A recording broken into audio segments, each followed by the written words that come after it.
So I'm going to start with something that you said, which is, I think, really key, and I don't want it to be passed over. You said the now. Part of what we suffer from is that we all live by the second hand, not by the calendar.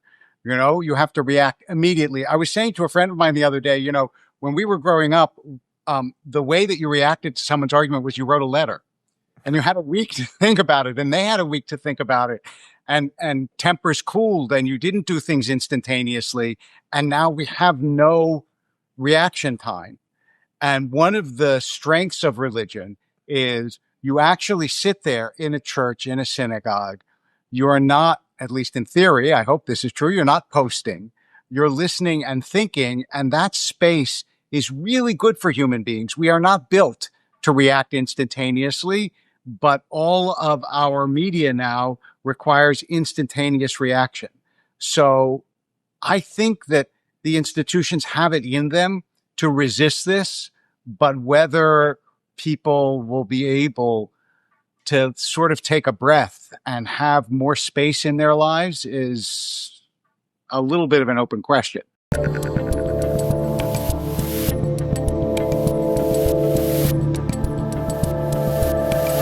All right, as Jews all over the world are about to roll into year 5786, that's a lot of years, it is my pleasure and honor to welcome back to the show Rabbi David Wolpe, a man who, you've been on the show many times, but I was looking at your resume here, most influential rabbi in America by Newsweek. You've taught at a zillion places in this country and in other countries. You're bouncing around the world. It's a pretty extensive list for a rabbi. I feel like most rabbis, it just says rabbi, maybe worked at a lock store years before, but it's a pretty heavy resume you got here.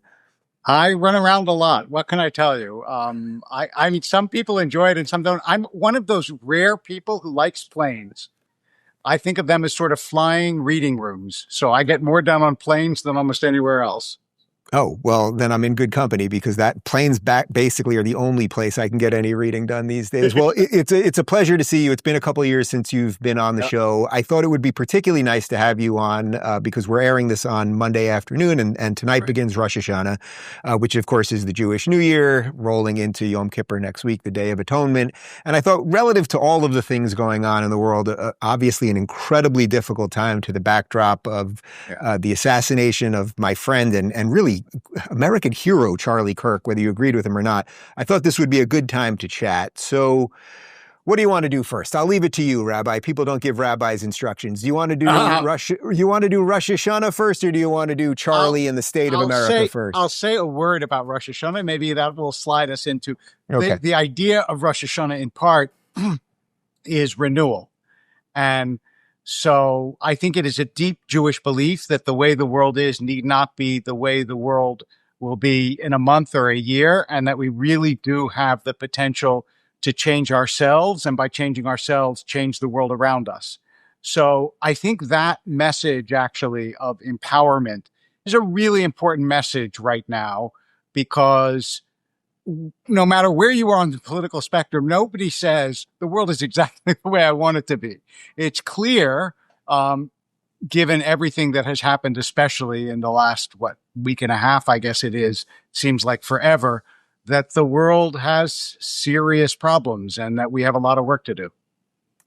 What are you sensing on the spiritual side as it relates to what happened to Charlie? Charlie obviously spoke about his Christian faith at great length. He talked about the importance of Judeo-Christian values as it pertained to the United States of America. We're seeing all sorts of vigils for him. It looks like church and temple attendance is going up. It's an unbelievably tragic thing that maybe from a religious perspective, there's a silver lining to. The one thing that I think is, I mean, look, they're always, we never know what the repercussions of any major public event is, even a tragic and awful public event. But there is, when you talk about religious values, there is a return to the sense, I think, that whether religious people demonstrate them or not has nothing to do with whether they're religious values, like we're as fallible as everybody else. But a sense of gratitude and humility and openness is exactly what we are missing. And I have to say, look, I didn't know Charlie Kirk. I heard him speak once. Um, but to stand in front of people that you disagree with and say, tell me what you think, is so rare in our culture, that alone is a really powerful example and lesson. And it shows both a sense of humility and also a sense of confidence that you actually can listen to another side and it won't destroy you, to be able to be open. As somebody who gets messages from people who are often unwilling to listen, I think that that's an incredible model that America needs very badly. What do you make of that from the perspective of a clergyman? Because I know that years ago when we started chatting, you would tell me a little bit about how politics had infiltrated the temple, Sinai temple that you were part of. But it wasn't just Sinai, it was all sorts of things. We see this with churches everywhere, that politics have become so derisive and so insidious that the place that is supposed to be the force field against it, against the now, basically, has become so infected with all of that. And what do you think? Do you think there's enough strength in religious institutions to fight that? So I'm going to start with something that you said, which is, I think, really key, and I don't want it to be passed over. You said the now. Part of what we suffer from is that we all live by the second hand, not by the calendar. You know, you have to react immediately. I was saying to a friend of mine the other day, you know, when we were growing up, the way that you reacted to someone's argument was you wrote a letter. And you had a week to think about it, and they had a week to think about it. And tempers cooled, and you didn't do things instantaneously. And now we have no reaction time. And one of the strengths of religion is you actually sit there in a church, in a synagogue. You are not, at least in theory, I hope this is true, you're not posting. You're listening and thinking, and that space is really good for human beings. We are not built to react instantaneously, but all of our media now requires instantaneous reaction. So I think that the institutions have it in them to resist this, but whether people will be able to sort of take a breath and have more space in their lives is a little bit of an open question. Do you find that for most people, not the most devoutly religious people, but for most people, that religion in essence becomes like an insurance policy? So it's like they go about their day and they can be nominally religious or sort of believe, or it's part of their life in some sense, but nothing major. And then something terrible happens, and then the insurance policy kicks in, and they come back home. So we seem to be in a moment right now where people are going back to church, going back to temple. I also obviously want to discuss a little bit what's going on with the Jews in general right now, who seem to be under sort of endless assault. But that probably is somewhat of a frustrating position to put a rabbi or a priest in, because it's like, yeah, we're still here, man. You need us again, something like that. It's true. I mean, in some sense, for a lot of people, it's true. It's like you don't go to your doctor unless you're sick, and you don't go to your church or synagogue unless there's a crisis. But there are also people who see it the way people see daily exercise. That is, this is what keeps your soul in condition, and it's really hard to be as prepared as you could be unless you actually have given your soul the space day after day to think about things that are bigger than you or greater than you, and to see the world through the eyes of a certain sense of transcendence, of the ability, as I said at the beginning, to be better than you are and to make the world better than you are. All of this is wrapped up in this package that, if you're involved with it all the time, I gotta believe it makes you better. So as most Jews show up to temple for the high holidays, that's like a pretty consistent thing. Jews do two things. It's like the high holidays and Passover, of course.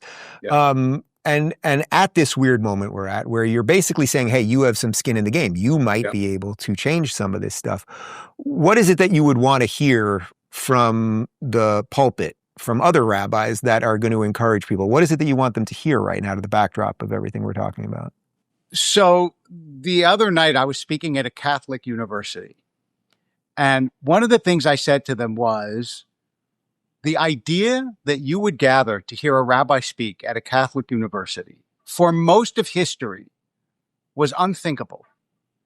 And we have to be enormously grateful for this country and put that first, because, there are many, many, many people out there who really wish Jews well. And we are so much better as Jews at identifying our enemies than we are at embracing our friends. And the first thing we should know is we are really not alone. And I think sometimes in our fear, we tend to overlook how much better our position is than our ancestors. I remember when I was in December of 2023, right after October 7th, I was at this conference in Florida near you, and they had 4,000 Jewish teens, and they all asked us, what gives us hope? And what I said was, what gives me hope is I imagine myself talking to my great-great-great-great-grandfather, and I say to him, there are anti-Semites at Harvard, and he goes, there are Jews at Harvard? Because for him, the idea that we would even be there. So the first thing I would say is, again, it goes to gratitude. Yes, we have problems, but don't make them erase the good things and the beautiful things in life. The second is that you have to be willing to call out anti-Semitism wherever it is. I don't care about the team, right, left, center, hate is hate. And so wherever you see that manifest itself, you have to be willing to say, this is a real problem. And I make that appeal to all Americans, not just to Jews, because, as Franklin said a long time ago, we all hang together, we all hang separately. And this country really needs each other. One of the points I've tried to consistently make on the show since October 7th is that if you don't have to care about the Jews more than you care about anyone else. Obviously.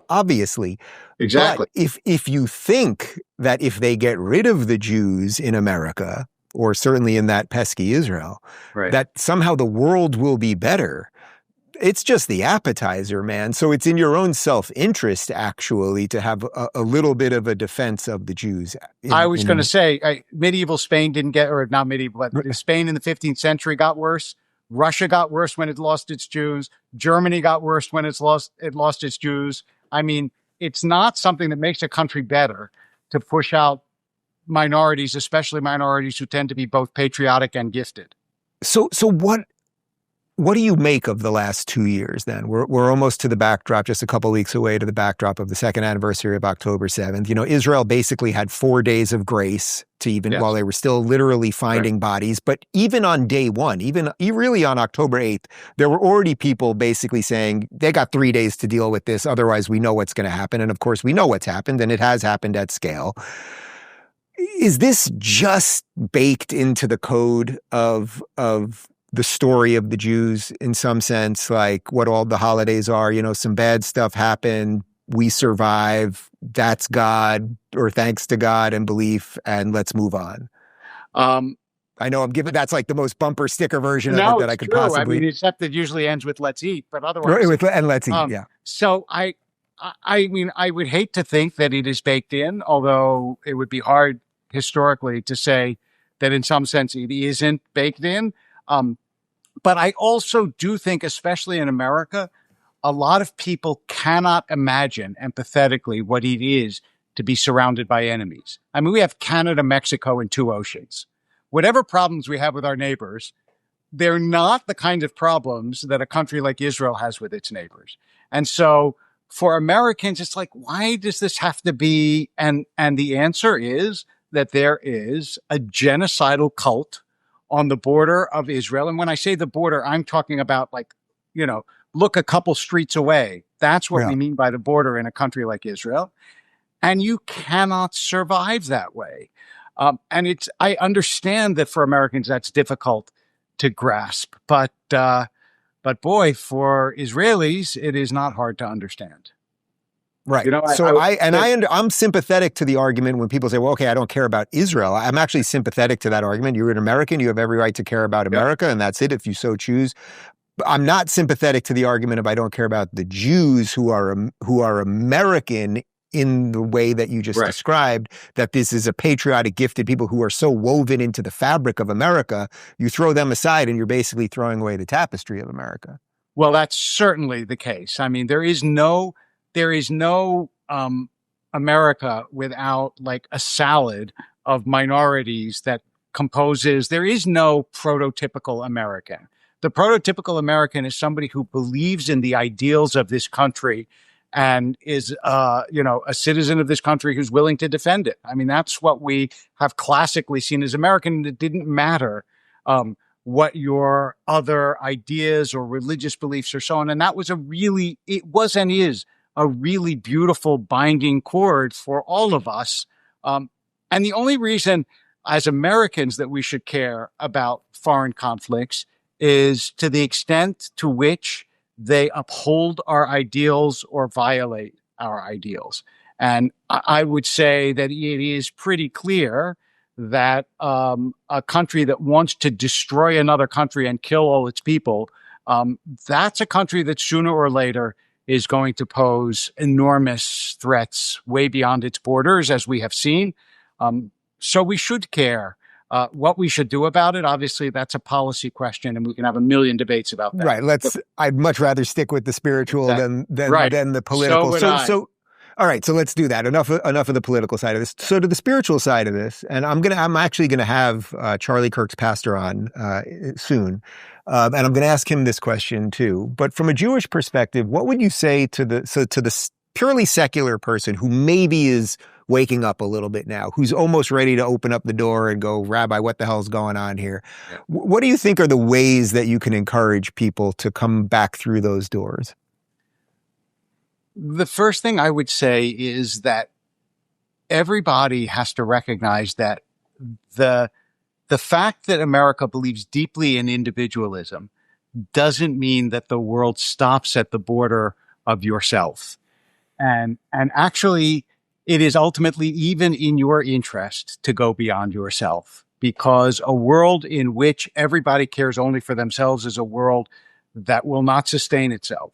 So if you actually look in the eyes of your neighbor and you understand that their fate is bound up with your fate and that we are in this together, you'll start to open up to the possibility that community, which we have largely lost. I mean, COVID hurt it, but also lots of other things, that community is essential for living a decent life. And there are no communities cross-generation where young sit with old, where they sing together, where you know that your children and grandchildren and great-grandchildren will be able to be part of those communities other than religious communities. Whatever club you belong to, whatever neighborhood you're in, it may be gone tomorrow or the next day or the next year. But I know that if I have great-great-great-great-grandchildren and they want to seek out a synagogue, just as I have great-great-great-great-grandparents and they sought it out, we'll be able to be there together. Do you think that because of the political nature of things, that's partly what stops people from going back? I've heard that from a lot of people, and, right. and from Jews and Christians, almost everybody. It's like, I kind of was going to go back. I can't find the right place because it's too political. Or usually what I hear is it's too woke, and I certainly hear that about temples, and I absolutely hear it about churches as well. Look, as you know, I've been a long crusader for you don't preach politics from the pulpit.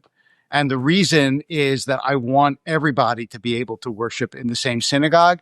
And also, like, because I had a politically divided synagogue, I always used to tell them, don't start the conversation with politics. I know that's the only thing we have in common. Everybody has an opinion about politics. Yeah. But if you start with, what time do your kids go to bed? What do you like for dinner?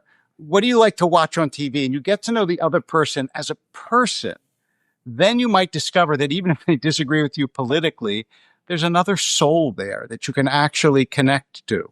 And so for me, the dominance of politics is not a healthy sign of a thriving country. In some ways, I feel like the less politics mattered, the healthier we would be. So if you were giving a sermon... I am. So will you be giving a sermon this Rosh Hashanah? I will be giving a sermon, yes. Where will that be? at Sinai Temple on Oh, Kol okay. So Nidre. you're going back to your. They wheel out the old guy every now and then to say, Oh. look, he still cares about us. So yes.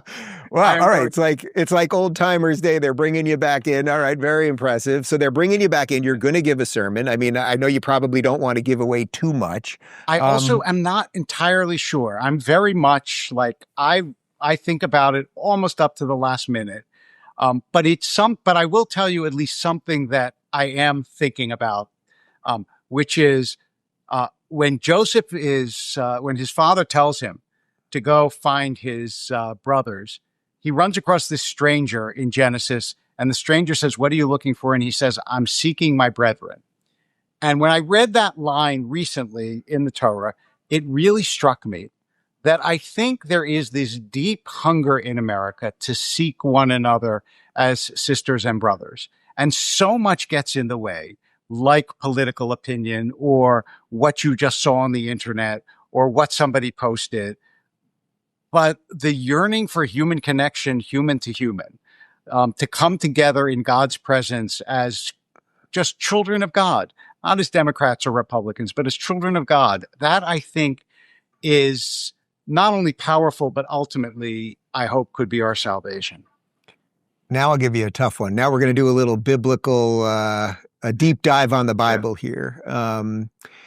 Can you think of a biblical parable maybe that is comparable to sort of where it feels like we're at in the country right now, where there's just so many forces that are oppositional and people absolutely have the yearning you're talking about, but they can't, but in some sense, it seems to me that people can't envision what the better thing would be, that we can't really figure out. Like I can remember, okay, 1995, it was pretty damn good. Like it was pretty simple and straightforward and we were pretty good together and all those things.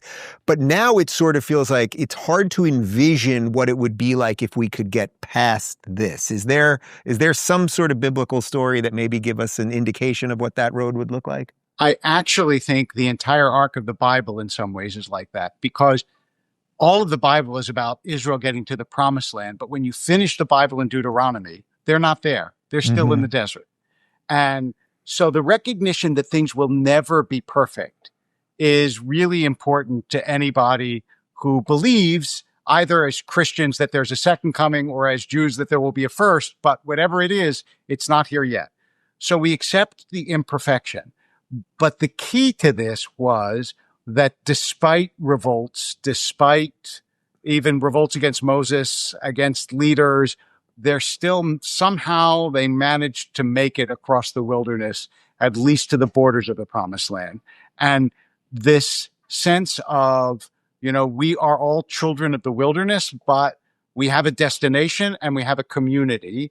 That, I think, is what has pulled America through many, many, many really difficult divisions in our history. I mean, this is, after all, a country that had a civil war, a country that had streets blowing up in the 60s. It's not like we haven't had divisions before.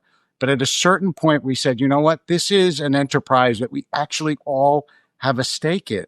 And if we discount a huge part of who we are, we're not even going to make it to the border. So I really, I have a lot of faith in the healing potential of the United States. And I remember I told someone the other day that one of the most encouraging things I heard at Harvard was I heard Fareed Zakaria say that when he was in college, his friends were writing editorials in favor of Pol Pot, who, for those of you who don't remember, was a communist genocidal dictator who killed millions of people. He said, and now all those people run hedge funds. So I'm thinking so the arc bends towards capitalism? Is that what you're talking about? The arc bends towards growing up. I think that there's a lot of anger among the youth who missed a lot of their youth through COVID and riots and all sorts of unrest, but they're going to get older. I hope they're going to get a little calmer and wiser, and they're going to recognize that actually this is an unprecedented system in the history of humanity, and we are a great force for good and can be an even greater force for good if we don't let pettiness and instantaneous reactivity and also the desire to destroy our opponents as opposed to listen to them carry us away. So in some sense, the argument would be sort of a Jordan Peterson-esque type thing, which is that at least if you're aiming towards the promised land, it's that it doesn't mean you're always going to get there and then, No. oh, wow, we did it, we're good to go. Then the game just sort of starts again, or it's just the next journey on that. That actually is very hopeful because it gets to what your grandfather said about Harvard, I suppose. What I would say, I'd put it this way. It's like, people at sea navigate by the stars, not because they expect to reach them, but because that tells them the direction they need to go. And I think America, we've got 50 stars on that flag. I think we need to navigate by the stars, not because we're going to reach a perfect place, but because it'll help us head in the right direction. Well, Rabbi, you have handed me some insight that I can bring to the table tonight at Rosh Hashanah. Happy 5786 to you, and you got to come. I know you're going back to L.A. to give a sermon, but a little more time in the free state of Florida. I would love that. And Shana Tova, happy and healthy and sweet New Year. Shana Tova.